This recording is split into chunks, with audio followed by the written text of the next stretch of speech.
लोकसभेच्या निवडणुकीच्या तारखा जाहीर होणार। दुपारी 3 वाजता केंद्रीय निवडणूक आयोगाची आज पत्रकार परिषद होणार।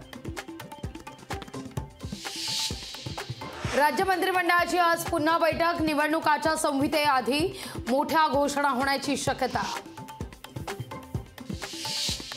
राहुल गांधींची भारत जोडो न्याय यात्रा ठाण्यात दुपारी 1 वाजता भांडूपमध्ये यात्रेचं भव्य स्वागत होणार।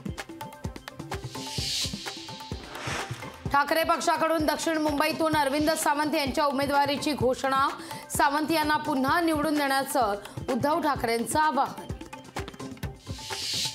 उपमुख्यमंत्री अजित पवारांचे बंधू सुप्रिया सुळेंच्या बाजूने मैदानात। श्रीनिवास पवार यांच्यावरती इंदापूर मतदारसंघाची जबाबदारी।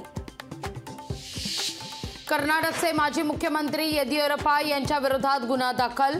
अल्पवयीन मुलीचा लैंगिक छळ केल्याप्रकरणी गुन्हा। सुप्रीम कोर्टाने स्टेट बँकेला फटकारलं। निवडणूक रोख्यांचे क्रमांक जाहीर करण्याचे दिलेत आदेश, तर रोख्यांचा तपशील अपूर्ण असल्याचं निरीक्षण। सीएच्या अंमलबजावणीला मुस्लिम लीगकडून कोर्टात आव्हान। याचिकांवर मंगळवारी सुप्रीम कोर्टात सुनावणी। राज्यात 6.21 लाख निरक्षरांची नोंद, तर उद्या पायाभूत साक्षरता आणि मूल्यमापन चाचणी होणार। ऑल इंग्लंड बॅडमिंटन स्पर्धेत भारताला मोठा धक्का।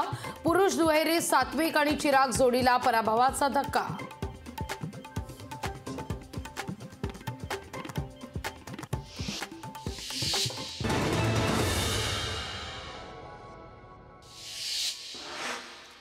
मवियाच्या जागा वाटपाच्या फॉर्म्युलावर आज पुन्हा चर्चा।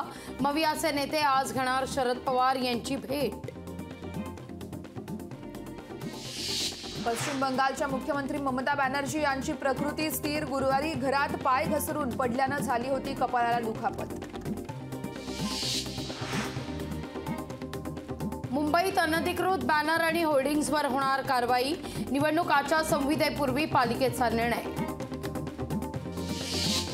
उद्या माटुंगा ते मुलुंड दरम्यान अप आणि डाऊन जलद मार्गावर असणार मेगा ब्लॉक। देखभालीच्या कामासाठी असणार मेगा ब्लॉक। कापूरबावडी ते गायमुख भागातील वाहतूक कोंडी कमी होणार। रस्त्याच्या रुंदीकरणाच्या कारणास्तव मार्ग झाला मोकळा।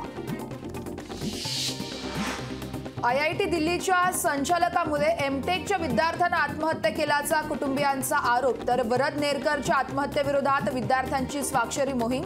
वरदच्या मृत्यूची निष्पक्ष चौकशी करण्याची केली आहे मागणी।